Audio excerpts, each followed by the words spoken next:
Hey there everyone, it's Haz here, and today we'll be talking about the brand new Salmon Run map that was announced for Sizzle season coming on the 1st of June, Jammin Salmon Junction. Not much is known about the new stage apart from the design idea of it being an abandoned highway that was turned into a concert venue for Omega 3, but just looking at the screenshots and the short video footage they showed, we can already have a pretty good idea of what kind of stage it's going to be, and my first impressions are that it will be super fun for multiple reasons. A community member, Endless Circuit, has also created an early sketch layout for the junction based on the trailers we got, and it fortunately gives us a really good picture on what to expect, but also allow us to speculate and analyze the map before it releases, so it's pretty darn useful. Quite a few people have been comparing the junction very similar to Gonefish on Hydroplant, and I guess they aren't wrong, since I think the map is bringing one of the strongest points of Hydroplant, which is having a lot of elevated positions for long-range weapons to shoot from.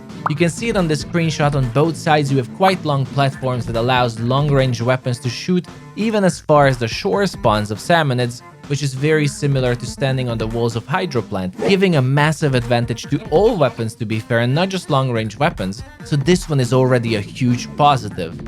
With that said though, the spawns are relatively far away, so while the walls bring in a sense of safety and good range, you'll need to be really good with quota collection as a countermeasure because it's quite a long distance back to the basket, so it isn't exactly a full safety of Hydroplant walls, it has its downsides.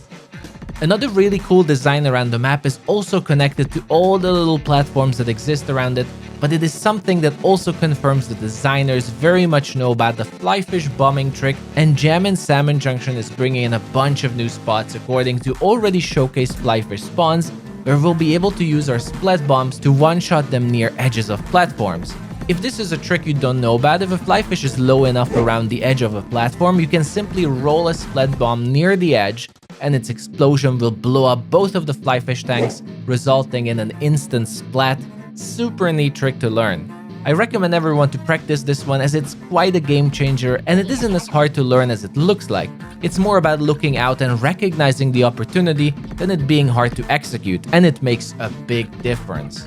Now, one thing I absolutely love about the map is the splitting of sides, and while some are worried about this, I think it is actually an advantage, not only to be able to lure salmonids from the other side closer to the basket, but it's also going to be a really cool feature for longer range weapons like, let's say, the Jet Squelcher, that will be able to split salmonids from the other side while staying safe for, let's say, brushing down stingers that spawned. As I mentioned first, since the basket is in the middle at the top on normal tide, you can choose to stay on the opposite lane and lure most of the salmonids closer to the basket while still giving the proper range for a charger, for instance, to snipe out eels or stingers, whatever needs your attention, and I think this map will be great fun for luring. Little design decisions like this that add more value to certain weapons that otherwise people would just frown at are what I really like about this map, as it will allow more weapons to be viable than what you would normally have in Salmon Run, so I can't wait to see the final spawn locations for static bosses for the new map.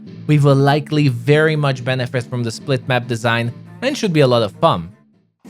Finally, everyone's favorite night wave, Glowfly Rush wave, also looks like it will be quite a lot of fun on this new map, at least on normal tide for sure. Immediately, if you take a look at the screenshot, you can spot multiple super fun rush wave locations you can try out, but very similarly to spawning grounds, we will likely use the little platform with the ramp right next to the basket, which not only have a single path up to it, but also has a good lookout for filtering the rush wave before it would arrive to the team. In case of emergency, I can also spot the other platforms right in the corner you can jump to lure them a little bit like on Hydroplant, but it's looking to be a pretty great spot overall, especially if you have a roller to guard the ramp. All in all, it looks like a decent spot, if maybe a bit dangerous since there is no clinging spot you can escape to immediately, so filtering and proper ink management will be quite vital. So what do you think? Do you like Jammin Salmon Junction so far? The map is looking great in all aspects, and I'm just hoping that it also performs well and won't lag as much, but I think the newer maps are also the better performance-wise, so I'm staying optimistic. As the map will be released, expect guides for all the waves and quirks of the stage. I'll be releasing them as soon as possible. But for now, let me know what you think about the stage. Do you agree with the things I mentioned, or are you more worried about the map itself? Thank you for watching, everyone. I'll see you the next time.